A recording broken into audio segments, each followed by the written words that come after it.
আমরা সংস্কার নিয়ে বিচার নিয়ে দীর্ঘ সময় আলোচনা করেছি। আজকেও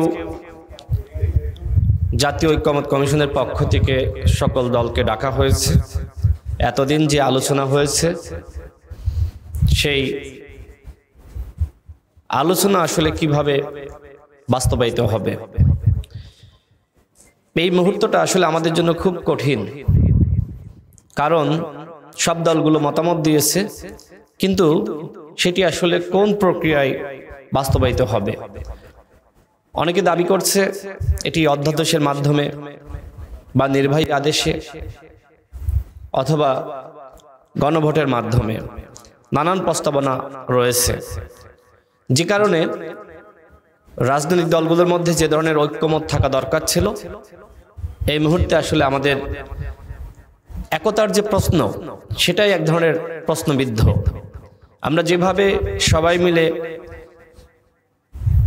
আওয়ামী রেজিমের পতন ঘটিয়েছি, শেখ হাসিনাকে বিদায় করেছি, ঠিক একইভাবে একটি নতুন রাষ্ট্র এবং জনগণের যে প্রত্যাশা সেটির বাস্তবায়ন ঘটানো, সেটি মনে হচ্ছে খুব কঠিন হয়ে যাচ্ছে। এবং সেই কঠিন পরিস্থিতি আমরা কিভাবে পাড়ি দিব, সেটা নিয়ে আমাদের সবাইকে ভাবতে হবে। এই মুহূর্তে আমাদের সবথেকে বড় একটি সংকট যে আমাদের দেশে যারা বুদ্ধিজীবী ছিলেন, যারা নাগরিক সমাজের প্রতিনিধি ছিলেন, তাদের অনেকে সরকারে অন্তর্ভুক্ত, হয় ঐক্যমত্য কমিশনে অথবা উপদেষ্টা হিসেবে। যে কারণে নাগরিক সমাজের কাছ থেকে মতামত নেওয়া, পরামর্শ গ্রহণ করা, সেটি সরকারের জন্য কঠিন হচ্ছে। আর বাদবাকি যে সকল বুদ্ধিজীবী বা সুশীল সমাজের প্রতিনিধি, তারা আবার ফেসিবাদের এক প্রকার দাস ছিলেন। তো এই মুহূর্তে আমাদের অনেক কঠিন পরিস্থিতি পাড়ি জমাতে হচ্ছে। তো সেই জায়গায় নাগরিক কোয়ালিশন যারা এর সাথে জড়িত, তারা নতুনভাবে আমাদের নাগরিকদের যে আকাঙ্ক্ষা, সেই আকাঙ্ক্ষা পূরণের একটি দায়িত্ব তারা নিজ থেকেই নিয়েছেন। আমরা দলগুলো যদি তাদের পাশে থাকি, আশা করি যে শূন্যতা তৈরি হয়েছে সেটি তারা পূরণ করতে পারবেন।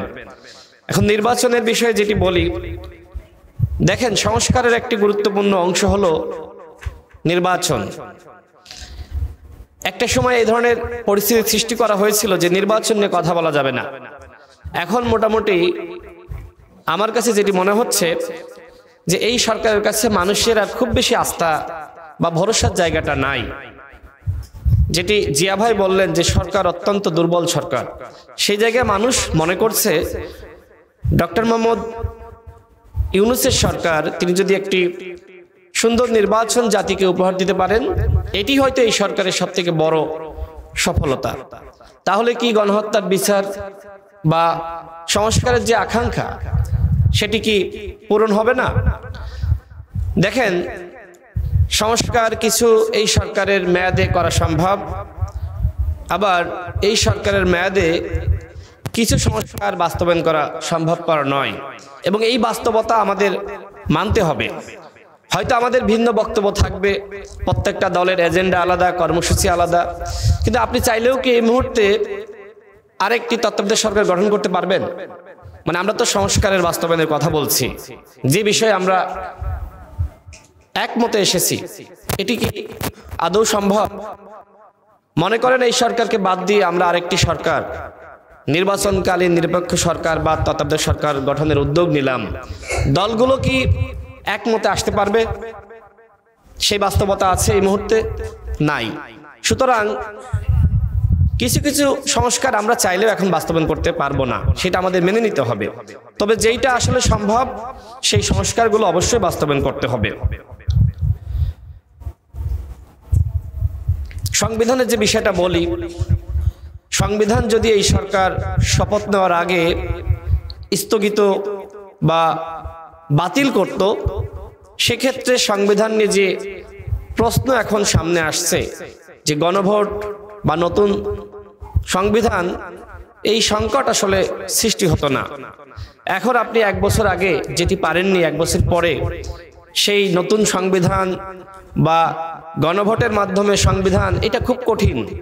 তারপরেও যদি সম্ভব হয় আমার আপত্তি নাই, কিন্তু 1 বছর আগে যেটা আসলে আমাদের মাথায় ছিল না, 1 বছর পরে এসে আমরা মোটামুটি সবাই অনেকে বলছি যে গণভোটের মাধ্যমে নতুন সংবিধান এবং সেকেন্ড রিপাবলিক, এটা এই মুহূর্তে খুব কঠিন হয়ে যাচ্ছে। শুরুতে সম্ভবপর ছিল, কিন্তু দীর্ঘ সময় শেষ হয়ে যাওয়ার কারণে এটি এই মুহূর্তে কতটুকু বাস্তবসম্মত সেটি আমাদের সবাইকে ভেবে দেখা দরকার। আরেকটি আলোচনা আসছে যে সংস্কারের আলাপগুলো হয়েছে, জাতীয় নির্বাচন এবং একই সাথে এই জুলাই জাতীয় সনদ বাস্তবায়ন করার জন্য গণভোট একসাথে, সেটি নিয়ে আলোচনা হতে পারে। আজকেও আলোচনা হচ্ছে। আমি আশাবাদী, যেহেতু নির্বাচন ঘনিয়ে আসছে, সুতরাং আমাদের যে কোনোভাবে একমতে আসতেই হবে। যদি সম্ভবপর হয় জাতীয় নির্বাচন এবং জুলাই সনদ বাস্তবায়ন, সেটা কিভাবে একসাথে করা যায়, অন্তত মানুষের যে অবিশ্বাসী জায়গাটা রয়েছে, এটা তো সত্য যে রাজনৈতিক দলগুলোর উপরে মানুষের অবিশ্বাস এবং আস্থার ঘাটতি রয়েছে, এবং এর জন্য অবশ্যই আমরা দায়ী। কারণ 90-এর পরে যে কমিটমেন্টটা ছিল সেটা কিন্তু আসলেই দলগুলো বাস্তবায়ন করতে পারেনি, যে কারণে এই 24-এর গণঅভ্যুত্থান আর সন্দেহ সংশয় এই কারণে। সুতরাং মানুষের এই সংশয় দূর করা দলগুলোর দায়িত্ব। আর এই জন্য আমি মনে করি যে অবশ্যই এই জুলাই জাতীয় সনদ কিভাবে বাস্তবায়ন করা যায়, মানুষ যেটি চায় যে এটির একটি আইনি ভিত্তি দেওয়া, সেটিও কিভাবে নিশ্চিত করা যায় সেটি আমাদেরকে ভেবে দেখতে হবে। আরেকটি বিষয় বলি, দেখেন শেখ হাসিনার পতন হয়েছে, আমাদের খুব প্রত্যাশা ছিল শেখ হাসিনার সাথে সাথে ফ্যাসিবাদের পতন ঘটানো, কিন্তু এই সরকার ওই ফ্যাসিবাদের যে সেটআপ পুরোপুরি এখনো পর্যন্ত রেখে দিয়েছে। আমাদের পাশেই সচিবালয়, খোঁজখবর নিয়ে দেখেন, সেই আওয়ামী আমলের যারা সুবিধাভোগী সচিব কর্মকর্তা তারা এখানে বসে আছে, তাদেরকে সংস্কার করা হয়নি।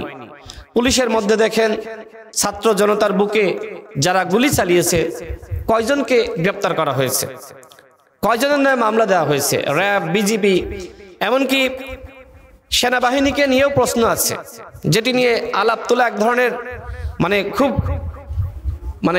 কি বলবো, আমার পাশে হাসনাত আছে, সেও পরিস্থিতি বোঝে, সে সেনাবাহিনীকে নিয়ে অনেক প্রশ্ন সামনে এনেছে। সাউন্ডটা বন্ধ হয়ে গেছে। আচ্ছা আচ্ছা, না এটা বন্ধ, একটু ঠিক করতে হবে। আচ্ছা, যেটি বলছিলাম যে ভাই যেটি বললেন যে সেনাবাহিনীর প্রসঙ্গ আসতেই সাউন্ড বন্ধ হয়ে গেল, অটোমেটিক ভয়। তো আসলে এই বাহিনী তো আমাদের বাহিনী, তাই না? সেনাবাহিনীর বেতন দেওয়া হয় আমাদের ভ্যাট এবং ট্যাক্সের টাকায়। আমাদের প্রত্যাশা ছিল একটি প্রতিরক্ষা সংস্কার কমিশন গঠন করা, কিন্তু এই কমিশন গঠনের ব্যাপারে কোনো আলোচনা হয়নি। 18 সালের নির্বাচনে আমরা দেখি নাই সেনাবাহিনীকে কিভাবে বিতর্কিত করা হয়েছে, এবং হাসিনা কিভাবে বড় বড় পদে তার ইচ্ছা মতন পদায়ন করেছে। সুতরাং শুধুমাত্র পুলিশ বাহিনী সংস্কারের কথা আসবে আর প্রতিরক্ষা সংস্কার কমিশন গঠনের আলাপটা হবে না, এটা তো আসলে কোনোভাবে মানা যায় না। এটা সেনাবাহিনীর জন্য দরকার। আপনারা জানেন কিভাবে আমাদের কার্যালয়ের সামনে গণ অধিকার পরিষদের সভাপতি নুরুল হক নূর এবং আমাদের প্রায় শতাধিক নেতাকর্মী আক্রান্ত হয়েছে। কতিপয় সেনাবাহিনীর সদস্য এবং পুলিশের সদস্য এই ধরনের ঘটনা ঘটিয়েছে। আর এই কারণে আমার কাছে মনে হয়েছে, যেহেতু আমি সেখানে নিজে আক্রান্ত হয়েছি, উপস্থিত ছিলাম, যে সেনাবাহিনীর অবশ্যই সংস্কার দরকার। কথা আমাদের বলতে হবে, কাউকে না কাউকে তো বলতে হবে।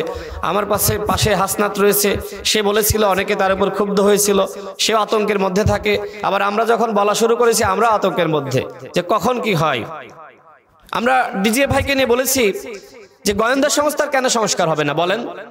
যে ডিজিএফআই, এনএসআই 14 সালের নির্বাচন, 18 সালের নির্বাচন, 24 সালের নির্বাচন করলো, আয়নাঘর সৃষ্টি করলো, গুম করলো, খুন করলো, সেই ডিজিএফআই কে নিয়ে আমার কোনো কথা নাই, আমাদের কথা নাই। কেন? গোয়েন্দা সংস্থার সংস্কার না করলে সেই আবারও কিন্তু ফ্যাসিবাদের জন্ম হবে, আবারও 14 সালের নির্বাচন ফিরে আসবে, 18 সালের নির্বাচন ফিরে আসবে, 24 সালের নির্বাচন ফিরে আসবে। আমরা যখন ঢাকা বিশ্ববিদ্যালয়ের হলে থেকেছি, দেখেছি যে আপনি ছাত্রলীগ না করলে আর আওয়ামী পরিবারের না হলে গোয়েন্দা সংস্থায় এনএসআই, ডিজিএফআই এই জায়গাগুলোতে নিয়োগ দেওয়া হতো না। তো পরিবর্তন দরকার না? শুধুমাত্র এক টেবিলে বসবো, আলোচনা করব, চা নাস্তা খাবো আর সংস্কার হয়ে যাবে? এত সস্তা নাকি? এই সরকারের 1 বছরের সবথেকে বড় ব্যর্থতা হলো যে সরকার এই প্রশাসনের সংস্কারের জন্য ফ্যাসিবাদের দশকদেরকে বিতাড়িত করার জন্য কোনো উদ্যোগ গ্রহণ করে নাই, শুধু আলাপ আলোচনা করেছে। 1 বছরের দৃশ্যমান কোনো সংস্কার না থাকার কারণে আজকে সরকারের প্রতি মানুষের অনাস্থা। আমি আর 1 মিনিটে শেষ করি। সাইফুল ভাই যেটি বললেন যে নির্বাচনের জন্য আইন শৃঙ্খলা পরিস্থিতি খুবই গুরুত্বপূর্ণ। দেখেন মাসখানেক ধরে কতটা অবনতি হয়েছে। পুলিশ, র্যাব, বিজিবি তারা কি আসলেই প্রধান উপদেষ্টার কথা শোনে? রাজনৈতিক দলগুলোর সাথে বৈঠক ছিল, সেখানে আমি নিজেও ছিলাম। আমি প্রধান উপদেষ্টাকে প্রশ্ন করেছিলাম, মাননীয় প্রধান উপদেষ্টা, আমরা তো লক্ষ্য করছি যে আপনার পাশাপাশি 2টা সরকার, একটা আপনি আর একটা অদৃশ্য সরকার যেটা রাষ্ট্রযন্ত্র। এই রাষ্ট্রযন্ত্র কি আপনার কথা শুনছে? বিভিন্ন বাহিনীর প্রধানরা কি আপনার কোনো অর্ডার মানে? আমি প্রশ্ন তুলেছিলাম, স্যার আমার কথা নোট করেছিল। অর্থাৎ এই যে প্রশাসন থেকে সরকারকে সহযোগিতা করা হচ্ছে না, এটা কিন্তু এই সংস্কারের পথে বড় একটি বাধা এবং এর দায় অবশ্যই সরকারকে নিতে হবে। দেখেন আমরা যে সময় বিভিন্ন অধিদপ্তরে বা মিনিস্ট্রিতে গিয়েছি, উপদেষ্টাদের সাথে সাক্ষাৎ করেছি, আমরা বলেছি এইগুলো করেন, করা হয়নি।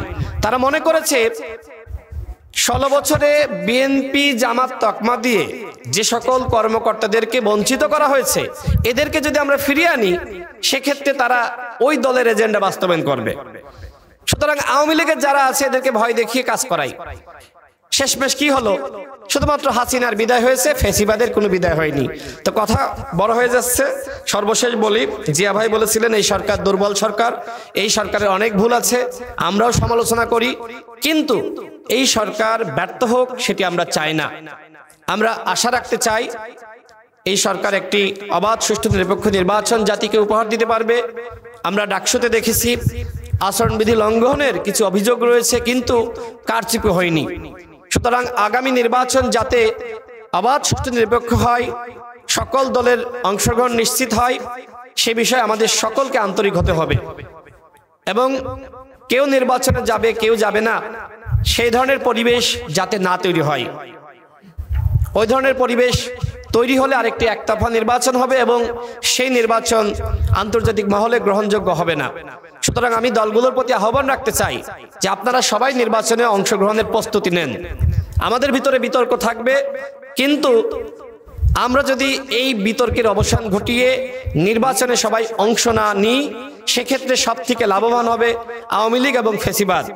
আর ওই ফ্যাসিবাদ যদি আবারও ফিরে আসে, যতটুকু সংস্কারের স্বপ্ন দেখছি, গণহত্যার বিচারের কথা বলছি, সুষ্ঠু নির্বাচনের কথা বলছি, এগুলোর কোনো কিছু বাস্তবায়ন হবে না।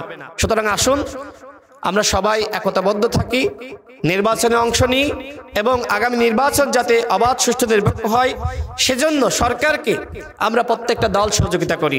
নির্বাচনের পরিবেশ তৈরি করার দায়িত্ব দলগুলোকে নিতে হবে। আইন শৃঙ্খলা বাহিনী কঠোর হবে, কাজ করবে, কিন্তু ভোট কেন্দ্র দখল তো পুলিশ করবে না, ভোট কেন্দ্র দখল তো এই সরকার করবে না, দলগুলো করবে, নেতারা করবে, কর্মীরা করবে। সুতরাং তাদেরকে নিয়ন্ত্রণ করা দলগুলোর দায়িত্ব। আমি আর বক্তব্য বাড়াচ্ছি না, আমি আপনাদেরকে আবারও ধন্যবাদ। আসসালামু আলাইকুম।